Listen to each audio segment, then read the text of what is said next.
Hi everybody, welcome to episode 14 of Daisy Knits. It's really rainy outside today, so the lighting's not great, but it's either record right now or I'm not going to get one this week. So, we're off. How y'all doing? I'm doing okay. Pretty good overall. I'll give a 1-minute health update real quick. Yesterday I had an upper and lower GI done. We're doing some testing, so that's why the podcast is late, but everything's okay. We're just trying to get some answers. So that's what's going on there. In the process, though, I have some knitting done, and believe it or not, I actually have quite a bit there. So I showed you last week I had girlfriends. I had my daughter's mitts. I don't think the first one was finished. And I went ahead and I cast on her second of that crazy hot pink, and I think I ran out of her crazy hot pink somewhere down here maybe. I don't even know. So I pulled the magic cake, and I had one strand of the magic cake and one strand of her crazy hot pink all the way through this mitt until I got to here. And then I went back and did the thumbs. And then for his, I just used the inside and the outside of the magic ball for mitts. And they've already worn them. I don't know if you can tell. The kids have already worn them, and so they are ragged and beat up, but they said they were very, very warm. Holding two strands together made a big difference. So these are mitts that I basically just winged. For my daughters, I started at the top and worked down. I was too lazy to go get a string to do a provisional cast on, so I just did a backwards E-loop for her thumb and then decreased down. And then I came back and I picked up that backwards E-loop. It was really easy to pick that up and to go up for her thumb. For my sons, I did a traditional way. I started at the cuff and worked down. I did gusset increases for both of theirs, and I had string handy that time, so I went ahead and put stitches on waste yarn, finished his cuffs, and then I come back. I do my thumbs at the same time because I'm lazy. I think thumbs are fiddly, so I'd rather do both of them and knock them both out at the same time than to do one and do the whole mitt and do the other one. I don't know why, that's just me.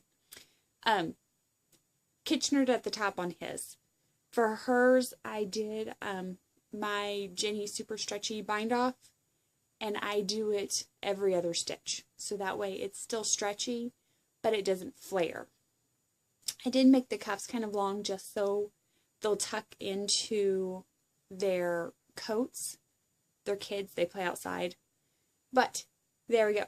I weighed these, and I used 71 grams for his and 73 grams for hers.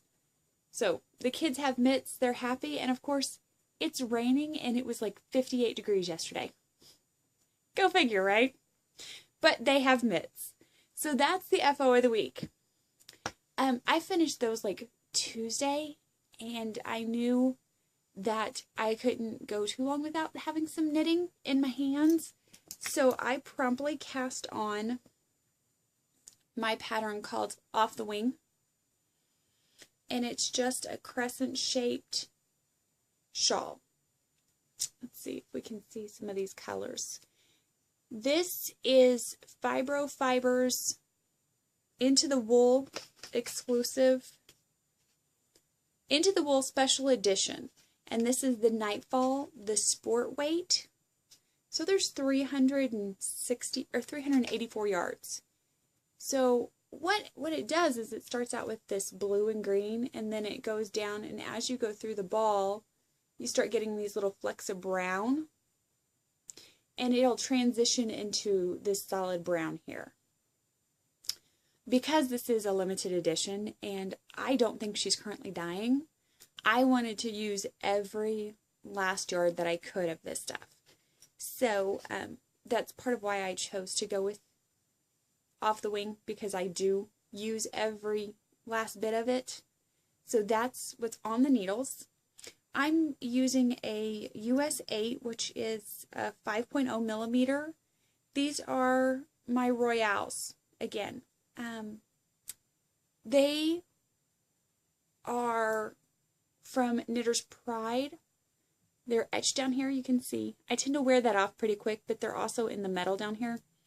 The body is wooden, and the tips are brass, maybe? They're metal. They're a little bit heavier than my wooden needles, but I really have actually liked these a lot. I did another project on the size 4s, and then these are the 8s, and I have to say I'm really happy with them. They are a little bit heavier, so I do notice that when I'm knitting for several hours, like by the end of a movie, my hands are a little bit tired, but not terrible.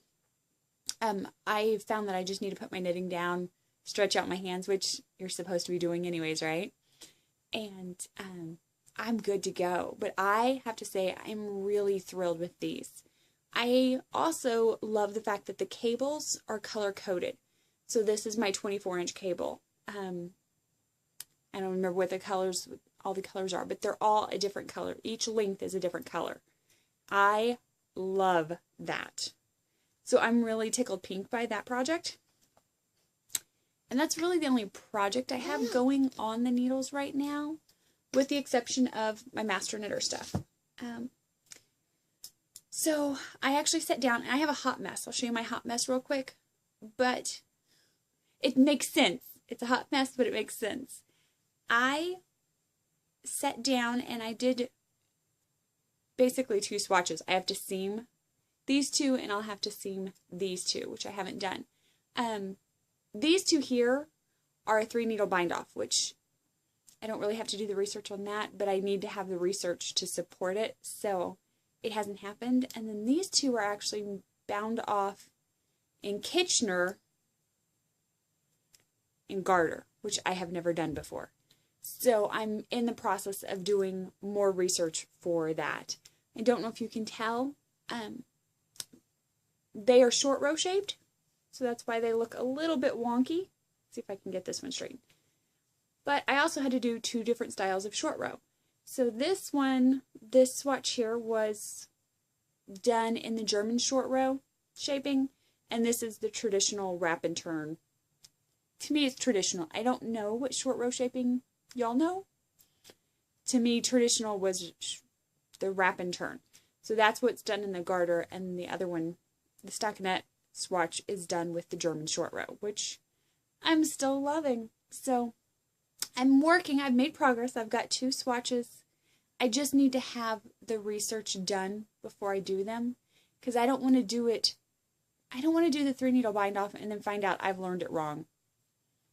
Does that make sense? Because then I'd be a big old goober like that.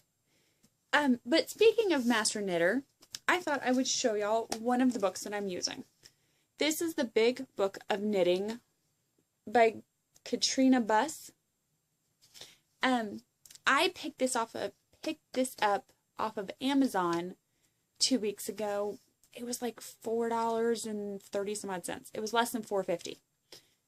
It was used, but in very good shape. There's a few, you can tell it's been worn, but it's a book, and books are supposed to be used, so I don't need my book pristine condition.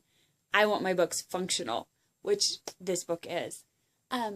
It's not, I wouldn't say it's a great basic knitting. It's not going to teach you how to knit, but there's a lot of sweater components in here. I was really impressed when I got it, some of the sweater components. It talks about cabling, it talks about intarsia, it talks about shaker knitting. I've never done any of that, and that might have to go on the list of things to do. But it also talks, one of the biggest reasons I got it was it talked about buttonholes, shawl collars, or cardigan collars and sweater collars, and pockets. So I snagged this guy. So if you're looking for a book that will, I don't want to say teach you to knit, but help improve some of the skills that you might have, you might consider looking this one up. And let's be honest, under $5 for a knitting book, it's not a bad deal. snag it and have it sit on the shelf. You never know.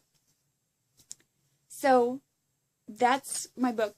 If y'all like to know more of the other books, I'm happy to tell you. I might pull a book out every now and then and show you some of them that I'm using. If you like that idea, let me know. If you're not interested, sorry. But like I said, you never know what you're going to run across.